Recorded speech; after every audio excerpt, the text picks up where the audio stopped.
नमस्कार। आइए सुनते हैं सुभद्रा कुमारी चौहान की लिखी कहानी कदम्ब के फूल। भौजी, लो मैं लाया। सच ले आए?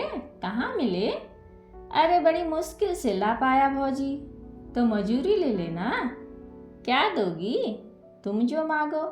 पर मेरी मांगी हुई चीज मुझे दे भी सकोगी? तुम मेरी वस्तु मेरे लिए ला सकते हो, तो क्या मैं तुम्हारी इच्छित वस्तु तुम्हें नहीं दे सकती? नहीं भौजी, न दे सकोगी।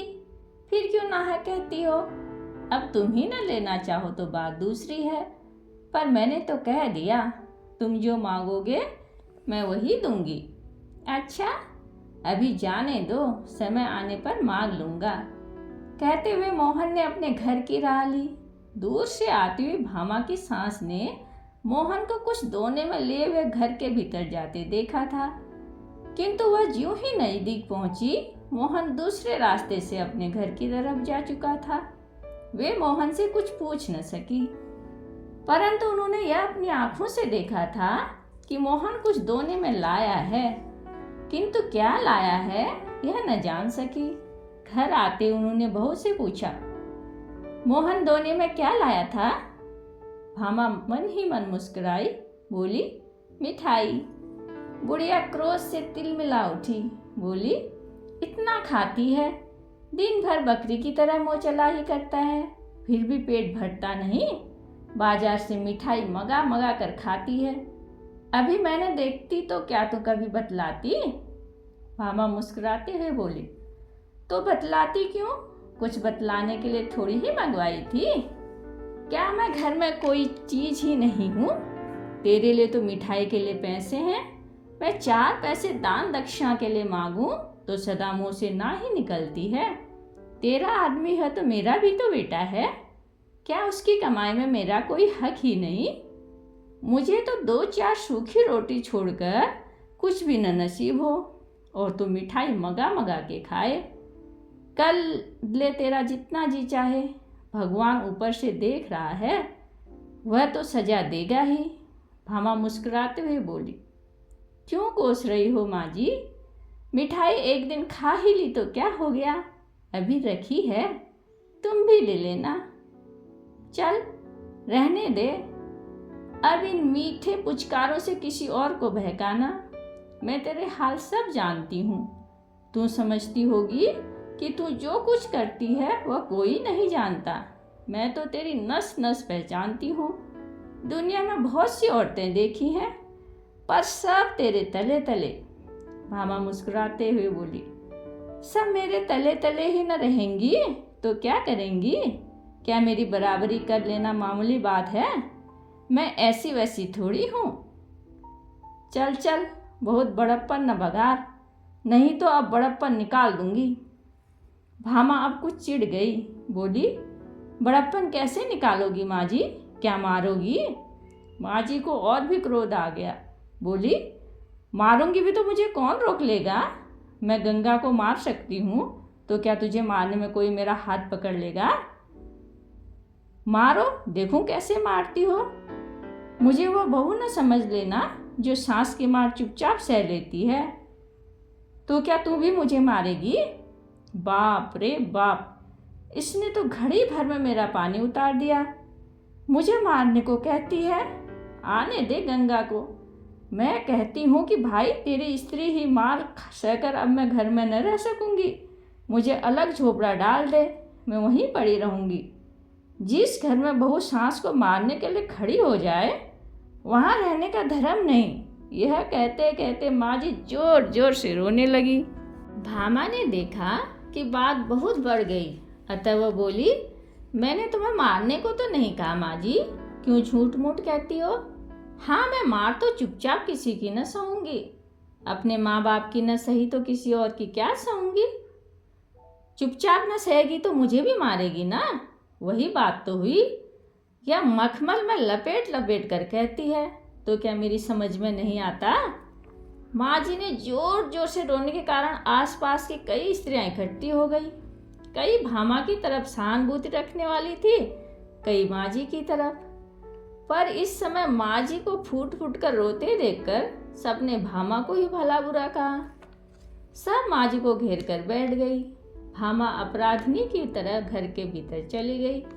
भामा ने सुना माँ जी पास बैठी स्त्रियों को कह रही थी, आप तो दोना भर भर कर मिठाई मंगा मंगा कर खाती है, और मैंने कभी अपने लिए पैसे धेले की चीज़ के लिए भी कहा तो फौरन ही टकासा जवाब दे देती है। कहती है पैसा ही नहीं है, इसके नाम से पैसे आ जाते हैं, मेरे नाम से कंगाली छा जाती है। किसी भी चीज़ के लिए तरस तरस के मांग मांग के जीभ खींच जाती है। तब जी में आया तो ला दिया, नहीं तो कुत्ते की तरह फूंका करो। यह मेरा इस घर में हाल है। आज भी दोना भर मिठाई मंगवाई है, मैंने जरा ही पूछा तो मारने के लिए खड़ी हो गई।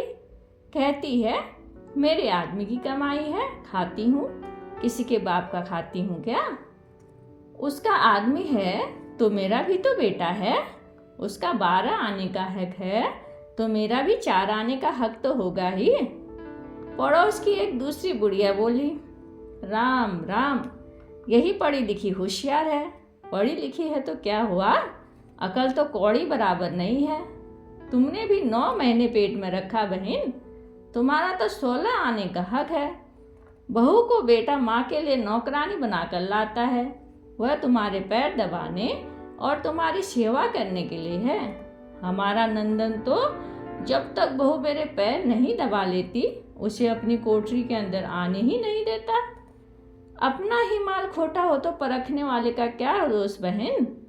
बेटा ही सपूत होता तो बहू आज मुझे मारने दौड़ती। गंगा प्रसाद गांव की प्राइमरी पाठशाला के दूसरे मास्टर की जगह के लिए उम्मीदवार थे। 17.5 रुपये माहवार की जगह के लिए बेचारे दिन भर दौड़ धूप करते, इससे मिल उससे मिल, न जाने किस किस की खुशामद करनी पड़ती थी। फिर भी नौकरी पाने की उन्हें बहुत कम उम्मीद थी। इधर वे कई माह से बेकार बैठे थे। भामा के पास कुछ जेवर थे जो हर माह गिरवी रखे जाते थे और किसी प्रकार काट कसर करके घर का खर्च चलता था। भामा पैसों को दांत तले दबाकर खर्च करती, सास और पति को खिलाकर सब आधे पेट ही खाकर पानी से ही पेट भरकर उड़ जाती। कभी दाल का पानी ही पी लिया करती, कभी साग उचलकर ही पेट भर लिया करती। रुपये पैसों की तंगी के कारण घर में प्राय रोज ही इस प्रकार कलह मची रहती है। जब गंगा प्रसाद जी दिन भर की दौड़ धूप के बाद थके हारे घर लौटे तब शाम हो रही थी। आंगन में उनकी माँ उदास बैठी थी। बेटे को देखा तो नीची आंखें कर ली, कुछ बोली नहीं। गंगा प्रसाद अपनी माँ का बड़ा आदर करते थे, उनका बड़ा ख्याल रखते थे। जिस बात से उन्हें जरा भी कष्ट होता वह बात वे कभी न करते थे। माँ को उदास देखकर वह माँ के पास जाकर बैठ गए, प्यार से माँ के गले में बाहें डाल दी और पूछा, क्यों माँ, आज उदास क्यों है? क्या कुछ तबीयत खराब है? नहीं, अच्छी है। कुछ भी तो हुआ है माँ, तू बहुत उदास है। अब माँ जी से रहा न गया, फूट फूट के रोने लगी। बोली, कुछ नहीं, मैं आदमी और औरत में लड़ाई नहीं लगवाना चाहती, बस इतना ही कहती हूँ कि अब मैं इस घर में न रह सकूँगी। मेरे लिए अलग झोपड़ी बनवा दे, मैं वहीं पड़ी रहूँगी। जी में आवे तो खर्च देना, नहीं तो मांग के खा लूँगी। क्यों माँ, क्या कुछ झगड़ा हुआ है? सच सच कहना। आज ही क्या है, यह तो 30 दिनों की बात है। तेरी घरवाली ने मोहन से मिठाई मंगवाई, वह दोना भर मिठाई मेरे सामने लाया। मेरे जरा पूछने पर गई तो कहती है, हाँ मंगवाती हूँ, खाती हूँ, अपने आदमी की कमाई खाती हूँ, कुछ तुम्हारे बाप का तो नहीं खाती। जब मैंने कहा कि तेरा आदमी है तो मेरा भी तो बेटा है, उसकी कमाई में मेरा भी हक है, तो कहती है कि तुम्हारा हक जब था तब था, अब तो सब मेरा है। ज़्यादा बोलोगी तो मार के घर से निकाल दूंगी। तो बाबा, तेरी औरत है, तू ही उसकी मार सह। मैं माँ के पेट भले ही भर लूं, पर बहू के हाथ की मार न खाऊंगी। गंगा प्रसाद अब सह न सके, बोले, बहू तुझे मारेगी माँ? मैं ही ना उसके हाथ पैर तोड़कर डाल दूंगा। कहते हुए वे हाथ की लकड़ी उठाकर बड़े गुस्से से भीतर गए। भामा को डांट कर पूछा, क्या मंगाया था तुमने मोहन से? गंगा प्रसाद के इस प्रश्न के उत्तर में कदम्ब के फूल थे भैया, कहते हुए मोहन ने घर में प्रवेश किया। तब तक भामा ने दोना उठाकर गंगा प्रसाद के सामने रख दिया था। दोने में 8-10 पीले पीले गोल गोल बेसन के लड्डू की तरह कदम्ब के फूल को देखकर गंगा प्रसाद को हंसी आ गई। मोहन ने दोने में से एक फूल उठाकर कहा, कितना सुंदर है यह फूल भौजी। धन्यवाद।